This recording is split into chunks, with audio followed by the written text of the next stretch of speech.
بسم اللہ الرحمن الرحیم۔ السلام علیکم۔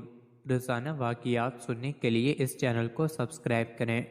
ایک مرتبہ فرعون کے سامنے شیطان ظاہر ہوا اور اس نے فرعون سے پوچھا کہ تجھے کس نے خدا بنایا ہے اور تیرے اندر ایسا کون سا کمال ہے کہ تو اپنے آپ کو خدا سمجھ بیٹھا؟ تو فرعون نے کہا کہ میرے پاس بہت بڑی طاقت ہے، میرے پاس بہت سا سونا چاندی ہیرے جواہرات ہیں اور میں بہت بڑے ملک کا مالک ہوں۔ شیطان نے پوچھا اور کیا ہے تیرے پاس؟ فرعون نے کہا کہ میرے پاس اندرونی ایسی طاقت ہے جو تیرے پاس نہیں ہے۔ شیطان نے کہا دکھاؤ۔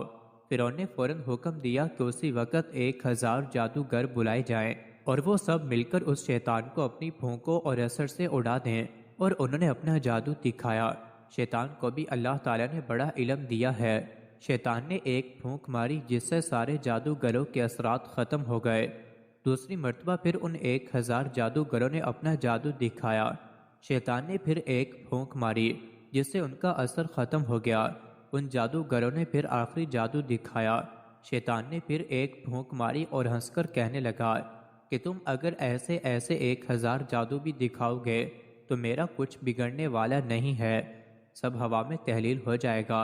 اے فرعون، یاد رکھ مجھے اللہ تعالیٰ نے ایسی چیزیں عطا فرمائی ہیں، لیکن پھر بھی اللہ تعالیٰ نے مجھے اپنا محبوب نہیں بنایا اور مجھے اپنا فرما بردار بندہ ماننے سے انکار کر دیا، اور تو خدا کا نافرمان ہے، تو رب کیسے ہو سکتا ہے؟ علماء کرام اس واقعے کے بعد لکھتے ہیں کہ انسان اگر خدا کی نافرمانی شہوت کی وجہ سے کر لے تو اس کا گناہ اللہ تعالیٰ معاف فرما دیتے ہیں۔ نفسانی خواہش کی وجہ سے اگر گناہ سرزد ہو جائے اور انسان اپنے گناہوں سے توبہ کر لے تو اللہ تعالیٰ اس کو معاف فرما دیتے ہیں، لیکن اگر کوئی تکبر اور غرور کرے اس کو توبہ کی توفیق نہیں دیتے، یعنی تکبر اور غرور کی وجہ سے توبہ جیسی نعمت سے محروم ہو جاتا ہے۔ اللہ ہم سب کی حفاظت فرمائے، آمین۔ مزید ایسی ہی ویڈیوز کے لیے چینل کو ضرور سبسکرائب